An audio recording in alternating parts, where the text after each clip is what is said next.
Oui. Alors du coup, il va falloir que je m'y mette. Alors, OK. Michael en 3 mots: rigueur, il sait diriger, voilà, et bonne humeur.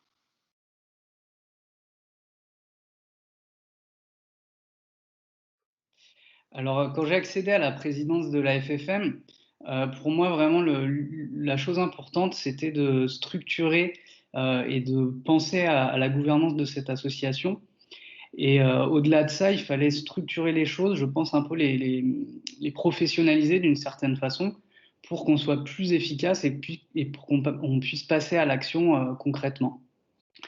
À la suite de ça, il y a une question, qui s'est posée, c'est comment est-ce qu'on va mettre en place les projets qu'on veut mener? Comment est-ce qu'on va arriver à nos objectifs? Et là, la question des commissions de travail, ça a été quelque chose qui avait déjà été expérimenté, on va dire, au sein de la fédération. Il y avait la commission affiliation. Donc, sur ce modèle, on a créé plusieurs commissions de travail avec à chaque fois un membre du bureau qui était un peu coordinateur et d'autres membres du conseil d'administration, mais aussi des bénévoles, c'est-à-dire n'importe quel affilié qui avait envie de s'investir sur une thématique précise a pu intégrer ces commissions de travail. Et donc ça nous a permis de modifier encore un peu la dynamique et la structuration de l'association, puisque les affiliés étaient partie prenante des actions. Donc voilà, ça c'était vraiment la première étape. La deuxième étape, c'était d'avancer concrètement sur la reconnaissance du métier, parce que on le sait tous, en fait, on a un déficit de reconnaissance formelle, puisqu'il y a une reconnaissance du métier de musicothérapeute au travers de certains diplômes qui est accordé par l'État. Mais malgré ça, sur le terrain, on sait qu'il y a encore des difficultés pour être reconnu et intégré, avoir une place dans les institutions où on travaille. Je pense que c'est vite devenu la priorité. Et au-delà de ça, il y a toujours la dimension qui était le service aux affiliés, c'est qu'est-ce que la fédération fait pour ses affiliés, pour les musicothérapeutes.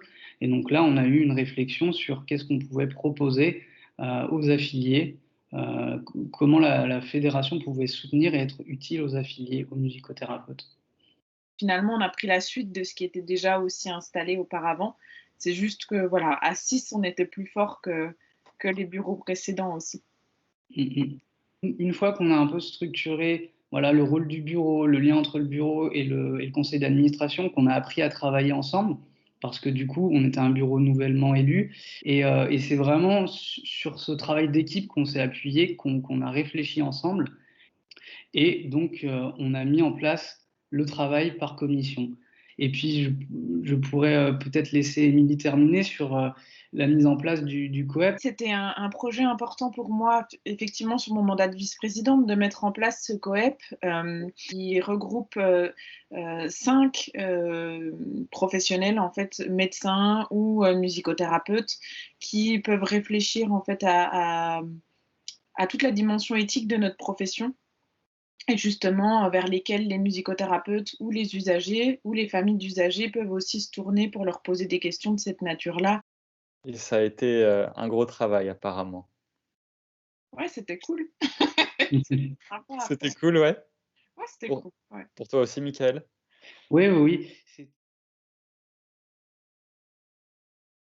Ben, ce serait vraiment ça, c'est le travail collectif qui permet d'avancer. En fait, quand on arrive à mettre les énergies de chacun en synergie, même si on n'est pas d'accord, même si des fois on a des obstacles importants à affronter, et il y en a eu parce que c'est pas fédéré, c'est pas si simple, mais quand voilà, on a de l'énergie qu'on met en commun, des idées qu'on partage, qu'on échange, qu'on retravaille, je pense qu'on avance Mais c'était vraiment une belle expérience d'équipe et je trouve que ce qui était intéressant, c'est vraiment d'avancer avec le même objectif qui était avancer pour notre profession, avancer pour que nos patients soient protégés aussi, de la pratique de certains. C'était une belle aventure humaine, ouais, ces 2 années.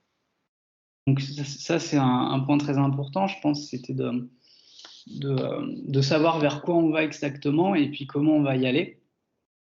Et l'autre point qui me paraît vraiment important, c'est l'engagement des musicothérapeutes. Moi, je dis souvent, en fait, la FFM, c'est pas nous, en fait, c'est eux, enfin, c'est tous les musicothérapeutes. Et du coup, on pourra pas avancer beaucoup si on se fédère pas encore davantage, en fait. Alors, pour faire dans l'originalité, moi aussi, je vais citer la rigueur. C'est quelqu'un, à mon sens, qui est très déterminé. Et puis, c'est quelqu'un qui est à l'écoute. Enfin, Merci. Ok. Beaucoup de positifs. Moi, vraiment, ce qui m'a beaucoup porté pendant ces 2 années, c'est d'être disponible, en fait, pour les affiliés. Ça a été vraiment quelque chose d'important pour moi. Encore plus pendant la crise sanitaire. Du coup, ça a accéléré un peu les actions et le développement dont parlait Mickaël tout à l'heure par rapport aux visiothématiques. C'est vrai que ça a pris encore plus de sens pendant cette période-là. Et c'est quelque chose que j'aimerais continuer à consolider, même si j'ai bien conscience que du coup, voilà, les missions ne sont pas les mêmes et que ça sera différent, mais j'aimerais pouvoir garder ce lien privilégié avec les affiliés. Pour être originale, du coup, à mon tour, la continuité du travail qui a été fait jusque-là, parce que effectivement, Mickaël n'en a pas trop parlé, mais il y a eu toute une réflexion autour d'un plan d'action aussi pour donner du sens encore plus à ce qui est fait au sein de la FFM. Donc, du coup, ce plan d'action, il a été rédigé sur la fin de présidence de Mickaël, et du coup, moi, mon job, ça va être de le mettre en valeur et de le mettre en action, en fait. Voilà, de le réaliser. Un gros D'accord. challenge. Ok. De la FFM. Euh, que l'usage du titre soit protégé et que les musicothérapeutes disposent d'un numéro Adélie. Ok. Voilà, ce serait mon plus gros rêve. Ouais.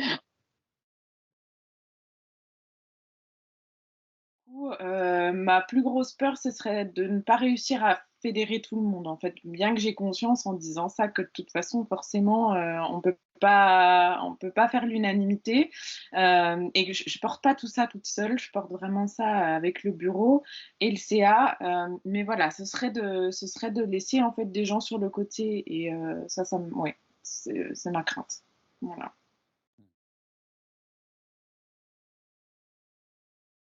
Rejoignez-nous.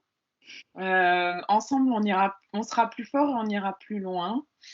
Et avançons tous dans la même direction, en fait.